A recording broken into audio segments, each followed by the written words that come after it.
Breaking news చూస్తున్నారు. పాకిస్తాన్లో భారీ ఉగ్రదాడి జరిగింది. జాఫర్ ఎక్స్ప్రెస్ పై ఆత్మాహుతి దాడి జరిగింది. ఈ ఘటనలో ఇప్పటివరకు 24 మంది మృతి చెందినట్టుగా తెలుస్తోంది. ఈ ఘటనలో మృతుల సంఖ్య మరింత పెరిగే ఛాన్స్ ఉంది. ఇప్పటికే 100 మందికి పైగా తీవ్ర గాయాలయ్యాయి. వీరిని హాస్పిటల్కి తరలించడం జరిగింది. మృతుల్లో మహిళలు, చిన్నారులు ఉన్నారు. క్వెట్టా నుంచి చమన్ పాటక్ దగ్గర వెళుతూ ఉండగా క్వెట్టా చమన్ పాటక్ దగ్గర ఈ ఘటన చోటు చేసుకుంది. బలూచ్ లిబరేషన్ ఆర్మీకి చెందిన మజీద్ బ్రిగేడ్ ఈ ఆత్మాహుతి బాంబర్గా గుర్తించారు. ట్రైన్ బోగిల్లో ఒకటి పూర్తిగా మంటలో ధ్వంసం అయిపోయింది. సహాయక చర్యలు చేపట్టారు రెస్క్యూ బృందం. పేరుడు ధాటికి 2 కిలోమీటర్ల దూరంలో ఉన్న ఇళ్ల కిటికీ అద్దాలు సైతం ధ్వంసమయ్యాయంటే అర్థం చేసుకోవచ్చు. ప్రస్తుతం ఆ విజువల్స్ మీరు చూస్తున్నారు ఆర్టీవీ స్క్రీన్ మీద. ఈ కథనం మిమ్మల్ని కాస్త కలవరపరచచ్చు. అయితే మిమ్మల్ని కలవరపాటుకు గురి చేయడం ఆర్టీవీ ఉద్దేశం కాదు. కానీ ఇటువంటి కథనాలు చూసినప్పుడు కాస్త కలవరపాటుకు గురే అవకాశం ఉంటుంది. కాబట్టి దీనికి సంబంధించి తగిన జాగ్రత్తలు తీసుకోవాలని ఆర్టీవీ సూచించడం జరుగుతుంది. This is our distributing content. Video description is highly advised. ప్రస్తుతం పాకిస్తాన్ని భయపెడుతూ ఉంది ఉగ్రదాడి. పాకిస్తాన్ జాఫర్ ఎక్స్ప్రెస్కు అనుబంధంగా ఉంది ఒక షటిల్ ప్యాసింజర్. దీనిపై ఆత్మాహుతి దాడి చోటు చేసుకుంది. క్వెట్టా ప్రాంతంలోని చమన్ పాటక్ రైల్వే స్టేషన్ దగ్గరలో ఈ రోజు ఉదయం దాదాపు 8 గంటల ప్రాంతంలో ఈ భారీ పేలుడు సంభవించింది. ఈ ఘటనలో ఇప్పటికే 24 మంది మృతి చెందారు. ఈ సంఖ్య 30కి చేరినట్టుగా ఇంకొన్ని న్యూస్ అవుట్లెట్స్ చెప్తూ ఉన్నాయి. 100కి మందికి పైగా గాయపడ్డారు. ఆర్మీ జవాన్లు వాళ్ళ కుటుంబ సభ్యులతో ప్రయాణిస్తున్న రైలు స్టేషన్ దగ్గరలో సిగ్నల్ దాటుతూ ఉండగా ఒక్కసారిగా పేలుడు సంభవించింది. అయితే వాహనానికి సంబంధించి అంటే పేలుడు పదార్థాలతో ఉన్న వాహనం రైలు బోగిని ఢీకొట్టింది అని చెప్పి అక్కడ అధికారులు చెప్తున్నమాట. దీంతో భారీగా పేలుడు సంభవించింది. మృతుల్లో ఎక్కువ మంది సైనికులు ఉన్నారు. పేలుడు ధాటికి రైలు దెబ్బతింది. ఆ విజువల్స్ మీరు చూడొచ్చు. ఒక భోగి మొత్తం పూర్తిగా మంటల్లో చిక్కుకుపోయింది. ఆ విజువల్స్ మీరు చూడొచ్చు. వెంటనే ఆ పేలుడు సంభవించిన తర్వాత ఆ పేలుడు తీవ్రత ఆ చుట్టుపక్కల ఉన్న ఇళ్లకు కూడా తాకింది. ఆ ఇంటి గోడలు ధ్వంసం అయిపోయాయి. ఆ ట్రాక్ దెబ్బతింది. దాంతోపాటు ప్రస్తుతం ఆ ప్రదేశాన్ని పాకిస్తాన్ ఫోర్సెస్ దాన్ని ఆధీనంలోకి తీసుకోవడం జరిగింది. రెస్క్యూ ఆపరేషన్స్ వేగవంతం అవుతున్నాయి. దాంట్లో గాయపడిన వాళ్ళని సమీప హాస్పిటల్కి తరలించి వాళ్ళకి చికిత్స అందించడం జరుగుతోంది. దాంతోపాటు దట్టమైన పొగ ఆ ప్రాంతాన్ని ఆవరించేసింది. పేలుడు సంభవించిన వెంటనే ఆ మంటల్లో కొంతమంది కాలి బూడిదైపోయారు. ఆ మంటల ధాటికి పేలుడు తీవ్రతకు జాఫర్ ఎక్స్ప్రెస్లోని ఒక బోగి పూర్తిగా మంటల్లో చిక్కుకుపోయింది. పేలుడు జరిగిన ప్రాంతానికి దగ్గరలో ప్రజలు ఎక్కువ సంఖ్యలో అక్కడ చేరుకొని రెస్క్యూ ఆపరేషన్లో పాల్గొనేందుకు ప్రయత్నం చేశారు.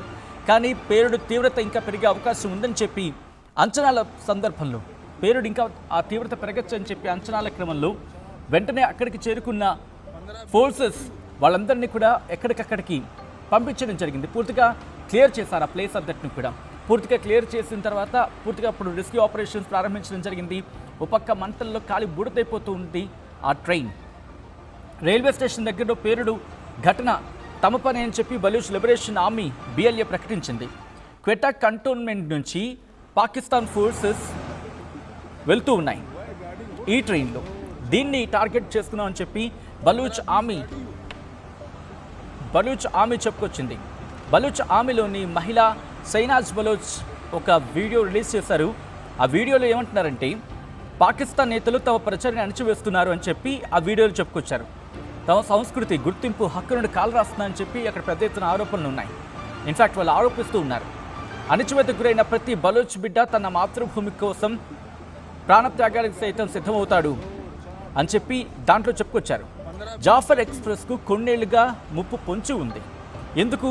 బలూచ్ రెబల్స్ కావచ్చు, తెహ్రీకే తాలిబాన్, ఈ 2 గ్రూప్స్ కూడా ఈ ట్రైన్ని చాలాసార్లు టార్గెట్ చేసుకున్నాయి. గతంలో మీకు గుర్తుంటే కనుక ట్రైన్ వెళ్తూ ఒక్కసారిగా పేలుడు సంభవించింది. ఆ ఘటనలో దాదాపుగా 200 మందికి పైగా మాట్లాడుకున్నాం. 400 మంది ఆ ట్రైన్లో ఉన్నారు. అప్పటి సందర్భంలో ఇదే జాఫర్ ఎక్స్ప్రెస్ మళ్ళీ ఇప్పుడు అదే జాఫర్ ఎక్స్ప్రెస్. గతంలో మీరు చూస్తే కనుక బ్రిడ్జ్ దాటి వెళ్తూ ఉండగా ఒక్కసారిగా పేలుడు సంభవించింది. ఇంకొన్ని సందర్భాలు అయితే దాన్ని పూర్తిగా ఆధీనంలో తీసుకున్నారు. హైజాక్ చేశారు. ఏకంగా హైజాక్ చేసే 200 మంది ఆ సందర్భంలో. అంటే అర్థం చేసుకోవచ్చు జాఫర్ ఎక్స్ప్రెస్ క్లియర్ టార్గెట్. ఆ విజువల్స్ మీరు చూస్తూ ఉన్నారు. పూర్తిగా భీతావహ పరిస్థితి నెలకొంది అక్కడ. మీకు గుర్తుంటే కనుక ఈ ట్రైన్కి, ఎందుకంటే ఈ ట్రైన్లో జాఫర్ ఎక్స్ప్రెస్లో వీళ్ళ ఫోర్సెస్ ఎక్కువగా వెళ్తూ ఉంటారు. క్వెటా నుంచి పంజాబ్కి వెళ్తూ ఉంటారు. ఆ మూమెంట్ ఎక్కువ ఉంటుంది. దీంతో ఇది వాళ్ళకి టార్గెట్ అయిపోయింది. 2018లో జరిగింది, 2023లో కూడా చాలాసార్లు దీన్ని టార్గెట్ చేసుకున్నారు. రీసెంట్గా సైనిక కుటుంబాలు ప్రయాణిస్తూ ఉండగానే ఈ దాడి మళ్ళీ చోటు చేసుకుంది. 2018లో పంజాబ్ నుంచి పంజాబ్ వెళుతూ ఉంది రైలు. అత్యంత సమీపంలో 2 బాంబులు పేలాయి. బలూచ్ రెబల్స్ రిమోట్ కంట్రోల్ సాయంతో దాడికి పాల్పడ్డారు. ఆ రోజు ప్రమాదం గురించి మాట్లాడుకున్నాం. ఆ తర్వాత 2023 జనవరి 19న రైల్లో బాంబు పేలి 19 మంది, 13 నుంచి 19 అనుకుంటా, ఎగ్జాక్ట్ నెంబర్ గుర్తులేదు కానీ బట్ ఉండొచ్చు, 10 మందికి పైగా ఈ పాపం గాయపడ్డ పరిస్థితి ఉంది అక్కడ వాళ్ళు. అయితే కామన్ మ్యాన్ అంటే సామాన్యుడు అక్కడ బలైపోతూ ఉన్నాడు. క్వెటాకు 150 కిలోమీటర్ల దూరంలో బొలాన్ జిల్లాకు చెందిన ఒక ప్రదేశంలో ఒక ఘటన జరిగింది. ఇది జరుగుతూ ఉండగా 2024లో క్వెటా రైల్వే స్టేషన్లో పేలుడు జరిగింది. అందులో 26 మంది ప్రాణాలు కోల్పోయారు. ఇలా బ్యాక్ టు బ్యాక్ ఘటనలు పాకిస్తాన్ని తీవ్ర కలవరపాటుకు గురి చేస్తూ ఉన్నాయి. ఇప్పటికైనా పాకిస్తాన్ ప్రభుత్వం మేల్కోవాలి. పాకిస్తాన్ ప్రభుత్వం మేల్కొని అక్కడ ఏం జరుగుతోంది? బలూచ్ లిబరేషన్ ఆర్మీని అణిచివేస్తూ ఉన్నారు. బలూచ్ ఆర్మీ ఏం కోరుకుంటున్నారు? మాకు మీతో సంబంధం లేదు, మాకు స్వతంత్ర దేశంగా ప్రకటించండి, మా బతుకేదో మేము బతుకుతామని చెప్పి వాళ్ళు చెప్తూ ఉన్నారు. కానీ బలూచిస్తానే కావాలి. ఎందుకు బలూచిస్తాన్ వాళ్ళకి కావాలి? బలూచిస్తాన్ లేకపోతే కనుక పాకిస్తాన్ మనుగడ లేదు. అక్కడ ఖనిజ సంపద వాళ్ళకి కావాలి. చైనాకి కట్టబెట్టాలి, అమెరికాకి కట్టబెట్టాలి. బలూచిస్తాన్ లేకపోయినా, సింధ్ లేకపోయినా, పైన గిల్గిత్ బాల్తిస్తాన్ లేకపోయినా, ఈ 3 లేకపోతే పంజాబ్ అడుక్కు తినాలి. పాకిస్తాన్ పంజాబ్. ఎందుకంటే పాకిస్తాన్ పంజాబ్లోని ఈ అధికారులందరూ ఉంటూ ఉంటారు. బలూచిస్తాన్ ఖనిజ సంపద ఉంటుంది. సింధులో వాటర్ రిసోర్స్ గురించి మాట్లాడుకుంటారు. గిల్గిల్ బాల్తిస్తాన్ ఇది భారత్, మీరు చూస్తే కనుక జమ్మూ శ్రీనగర్ ఈ ప్రాంతానికి అటువైపు ఉంటుంది కదా, జమ్మూ కాశ్మీర్ ఆ ప్రాంతం పైన చూస్తే అక్కడ ఉంటుంది. అది మాదే అంటుంది. ఇన్ఫ్యాక్ట్ అది మనది, భారత్ది. సో కాబట్టి వీళ్ళందరూ ఇప్పుడు పాకిస్తాన్ నుంచి విడిపోవాలని కోరుకుంటూ ఉన్నారు. అందుకే పాకిస్తాన్ సైన్యం వల్ల కావటం లేదు, ఎవరిని తట్టుకోలేకపోతున్నారు అక్కడ. అండ్ ఈ సో కాల్డ్ ఫీల్డ్ మార్షల్ కాకుండా ఫెయిల్డ్ ఆర్షల్, వాళ్ళని ఏమంటారు? ఫీల్డ్ మార్షల్ కదా, ఫెయిల్డ్ మార్షల్. ఇప్పుడు ఆర్మీ జనరల్లో ఏదేదో పెద్ద పెద్ద ర్యాంక్స్ తీసుకుంటున్నట్టున్నాడు ఆసిమ్ మునీర్. అర్థం కాదు అక్కడ ఏం జరుగుతుంది అనేది, దాని గురించి అసలు మాట్లాడటం. అండ్ ఈరోజు ఆ దాడికి సంబంధించి ఆ విజువల్స్ చూడండి. అంత తీవ్రంగా దాడి జరిగి అంత కాలిపోతూ ఉంటే ఇప్పటికీ బలూచిస్తానే కావాలి. బలూచిస్తాన్ విడిపోతాం. ఇన్ఫ్యాక్ట్ వాళ్ళు కొద్ది రోజుల క్రితం వాళ్ళు స్వతంత్ర దేశంగా ప్రకటించుకున్నారు. కానీ మిగిలిన దేశాలు యాక్సెప్ట్ చేయడానికి ఆలోచిస్తూ ఉన్నాయి. కారణం ఏంటంటే ఇప్పుడు అనవసరంగా పాకిస్తాన్తో పెట్టుకోవడం. దీనికి వాళ్ళు యాక్సెప్ట్ చేసేస్తే కనుక వాళ్ళ బతికేది వాళ్ళు బతుకుతారు. ఎందుకంటే నీ వల్ల కావటం లేదు, చైనాకి ఆ మార్గాన్ని ఇచ్చేస్తావు. సో అనేక కారణాలు ఉన్నాయి.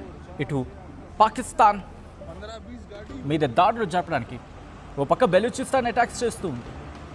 తెహ్రీక్ తాలిబాన్ టీటీపీ వాళ్ళు కూడా పక్క దాడులు చేస్తూ ఉన్నారు.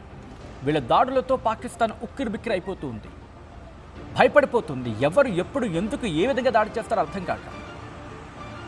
ఒకరేమో వెళుతున్న బస్సు మీద దాడులు చేస్తారు, ఇంకొకరేమో వెళుతున్న ట్రైన్స్ మీద అటాక్ చేస్తారు, ఇంకొంతమంది ఏమో ఏకంగా మీరు చూస్తే కనుక అమెరికాకు సంబంధించి ఆ ఇష్యూ ట్రిగర్ అయిన తర్వాత ఇరాన్ అమెరికా కాన్ఫ్లిక్ట్ సందర్భంలో ఏకంగా అమెరికా ఎంబసీ దగ్గరికి వెళ్ళి గోల చేశారు, ఏకంగా హడావుడి చేశారు, ఏకంగా ఆందోళన చేశారు, నిరసన వ్యక్తం చేశారు.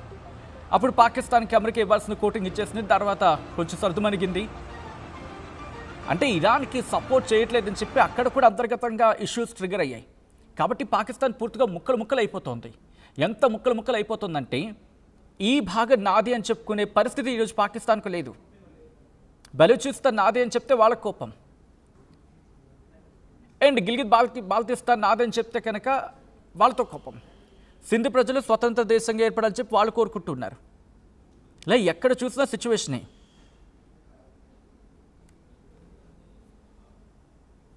ఈ కథను మిమ్మల్ని కాస్త కలవరపరచచ్చు. దీనికి సంబంధించి తగిన జాగ్రత్తలు తీసుకోవాలని ఆర్టీవీ సూచించడం జరుగుతోంది.